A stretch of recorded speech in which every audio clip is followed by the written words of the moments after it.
So guys, welcome back to the channel. We thank you so much for joining in. I first want to say thank you so much to Pastor Joe, Viking Preparedness. I want to do a great shout out to him. A lot of you have been sent over to watch my videos and to check out my channel per his recommendation. That is such an honor, and I'm so thankful for that. We appreciate you being here. And any of you guys that are here, you need to go check his stuff out. Because see, I figure by now, if you're willing to listen to me and listen to me ramble as much as I do a lot of the times, you're probably going to really enjoy Pastor Joe, because he's going to enlighten you beyond anything that I've ever done. So check his channel out. I'll link it below or up top, one of these corners. And I just appreciate your support. We appreciate you being here. We have a lot of growth right now, so on the channel, and a lot of views, and we have a lot to talk about. It's a busy time. It's a busy year. Will we garden? Let's talk about it. Okie dokie, artichoke. So here we are, about to move in. We're doing all sorts of stuff here at the house. You can hear hammering going on. We got new flooring going in. We're about done with the coops down here. We're getting to it, and I've done a video previously talking about what do you need to do as far as moving to your homestead, moving to a new place. What is the smart thing to do in terms of layout? Where are you putting your barn? Where are you putting your gardens? Where are you putting your berry bushes? Where are you putting all these things? What did I tell you? Well, the answer is very simple, stupid. You should wait as long as you can to get to know your land. But I think this year may be a little bit different, don't you think? I think so. So here is what we have decided to do. We're going to bite the bullet, but we're going to eat. Let me show you. So the biggest issue we have in terms of any problems that we see here on the farm, besides the natural stuff, of course, cold weather here and there and rain, the big issue here is going to be deer. Have you seen the bedding places we've got right up next to our fencing? Check it out. So we have our fencing coming to a certain point.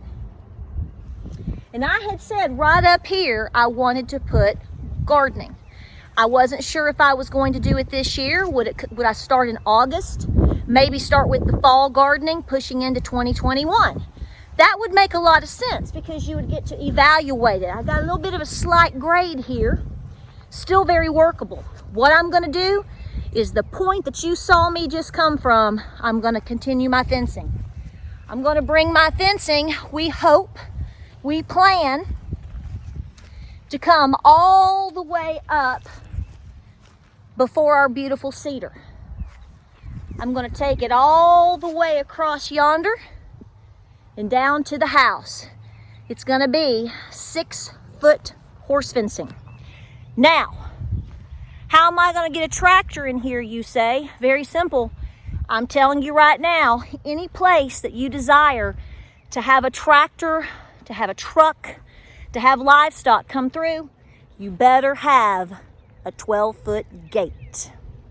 So the 6-foot fencing is going to come from all the way down there, all the way up on the edge, probably cut across through here, come up towards the driveway, and come back down to the house. Now, I know what some of you fellas are already thinking. You're saying, a pretty little girl. Honey, 6-foot fencing ain't gonna do you a bit of good with deer. No, it's not. But you know what will? An Anatolian shepherd. So all this area right here, which I have shown you in previous videos, where the little cold frame is where I plan to garden. This is the garden in which I'm gonna have things like tomatoes, herbs, flowers, peppers, zucchini, things like that. You got to have a lot of space. You got to have a lot of space. But I also want that particular garden close to my house. I want that separate from my corn. I want that separate from my potatoes. I want that separate from my long rows of bush beans. This would be more like a trellised area. You could do some raised beds in this area. This would be a killer spot for what I'm hoping in the future to be back to Eden. Love my back to Eden gardening. So I plan to bring that all the way down here.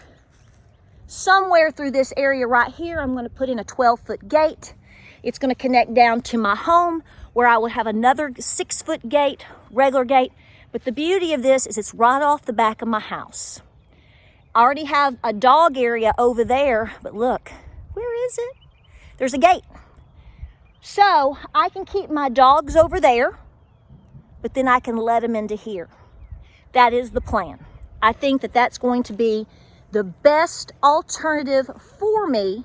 And here is how I'm going to keep those critters, meaning my pups, my big pups, out of my garden. Well, that's pretty simple too. Number one, it's going to take management. No brainer. So we'll be able to manage all of that. But the second best thing that we're going to be able to do is I have cattle panels. If you've watched any of my videos over the last 5 to 6 years, you're probably going to guesstimate that I have somewhere in the ballpark of 30 to 50 cattle panels. I'm going to cattle panel around that if need be from my dogs. So there's going to be a presence of dogs in this area. There's going to be the smell of dogs all through this area. I've got a coonhound, I've got a Great Pyrenees, I've got an Anatolian Shepherd. She's actually mixed Anatolian and Great Pyrenees, but she's dominant Anatolian, so just for the sake of it, but because you'll ask and correct me, I will let you know. So that is what we're going to do. I had planned on putting the geese in here, but I'm going to keep my geese with my ducks, and I'm going to keep my geese with my chickens because they do such a fantastic job helping them, protecting them, and they help guard them in the area in which they need. So, now when am I going to plant my garden? Well, it's not yet. Right now, you would just be doing your cool season, okay? We're at the very beginning of April. Folks, I don't care what they say. Up until the very last week of April, I have seen it frost. I have seen it frost even into early May. Now, we're in a little bit warmer of an area, but that's okay. So my goal is to get something going here because we need to have victory gardens this year. We need to have victory within ourselves.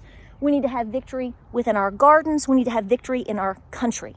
And the best way to do that is to take back your self-reliance. So, this is the area in which I plan to work. It's always been the area in which I plan to work, but I hadn't thought too much about it because there's so much to do to move. I thought, I'm not going to stress about it too hard because I was trying to think of ways, hence my video about deer, how to manage all of this with the amount of deer. We have a pack of 12 and we have a trio we've been watching, and they literally live here and they are thriving here. They feel safe here and they are protected here. So I love that, but I don't want them eating my beans and they're going to try to. So because of all the changes that we see right now in the country and the push to continue to be self-reliant, it is critical that we get our gardens in. This is what I was telling you on my chicken video. Guys, if you're going to start homesteading, the best and most responsible thing that you can do is start a garden. So I continue to get to know my place. I get to know my land. I get to know the landscape. I'm watching how it grows. I'm watching what is growing. I'm watching what is here. But we can't stop either. So press forth. Get something in the ground, even if it's just in a pot, folks. It all matters. It all counts. Because even if you're not necessarily growing enough that would necessarily sustain you for a year, what you are doing is you are learning. You are learning a skill. You are learning what you like and what you don't like. And that's where we need to be. That's how we need to press forward. All right, guys. So we've got new flooring going in. We've got a chicken coop to finish up. We have a lot going on, a lot of excitement here on our new homestead. And I'm so thankful that you're here because you're kind of seeing not only a transition with us, but it would be the same transition with anybody because we're starting from scratch in a sense in a lot of ways. And this is how we learn, this is how we grow, and this is how we become a better and more self-sufficient homestead. We appreciate you watching. We'll keep you posted on the garden. Promise we're gonna get there. Let's hope time flies over the next 30 to 45 days. We do it with smooth sailing and lots of health. We're gonna do this and beat this together. We'll see you on the next video.